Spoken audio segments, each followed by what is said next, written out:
జగిత్యాల జిల్లా నుంచి ఇవాళ వార్తలు ఒకసారి పరిశీలిస్తే మెట్పల్లి వ్యవసాయ మార్కెట్లో ధాన్యం భారీగా తడిసింది. ఇవాళ ఉదయం 3 గంటల నుంచి 5 గంటల ప్రాంతంలో ఆకస్మికంగా అకాల వర్షం కురవడంతో పూర్తి స్థాయిలో పంట అయితే నష్టపోయారు రైతన్నలు. అయితే దాదాపు 25 రోజులకు పైగా ఈ వరి ధాన్యము కళ్ళలోనే ఉంచుతున్నాము, ధాన్యం సెంటర్లోనే ఉంటుంది, కానీ కొనుగోలు చేయట్లేదు. అధికారులకు ఎన్నిసార్లు విన్నవించుకున్నా కూడా ఫలితం లేకుండా పోయింది. అలాగే కాంట అంటే తూకం వేసినటువంటి ధాన్యాన్ని కూడా దాదాపు కొనుగోలు చేయకపోవడంతో ఇవాళ పూర్తి స్థాయిలో నష్టపోవాల్సి వస్తుంది.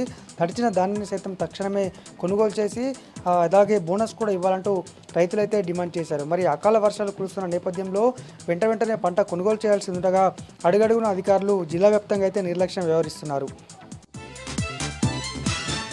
ఇక మరొక ప్రధాన వార్త, కొండగట్టు ఆంజనేయ స్వామి క్షేత్రంలో హనుమాన్ జయంతి సందర్భంగా భక్తులు పోటెత్తారు. ఉదయం 5 గంటల నుంచే భారీ ఎత్తున కూడా హనుమాన్ దీక్షాపరులు భక్తులు వివిధ రాష్ట్రాల నుంచి కాలినడకన అలాగే వివిధ మార్గాల ద్వారా ఆంజనేయ స్వామి క్షేత్రానికి చేరుకున్నారు.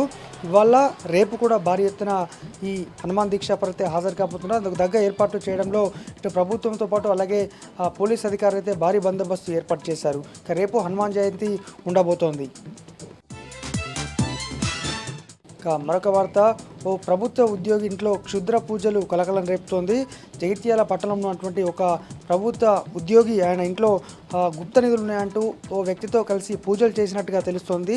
అయితే పోలీసులకు అర్ధరాత్రి సమాచారం రాగా అక్కడ ఇంట్లో సోదాలు చేయగా పూజకు సంబంధించి సామాగ్రితో పాటు గుప్త నిధుల కోసం తవ్వినటువంటి గుంతలను కూడా గుర్తించారు. మరి సదరు పూజలు చేసినటువంటి వ్యక్తిని అయితే అదుపులోకి తీసుకున్నారు. మరి ఇది బ్లాక్ మ్యాజికా, మరి ఇక క్షుద్ర పూజలా, లేకపోతే గుప్త నిధుల కోసం తవ్వకాలనేది మాత్రం ఇంకా పోలీసులు అయితే అత్యంత గోప్యంగా విచారణ జరుపుతున్నారు.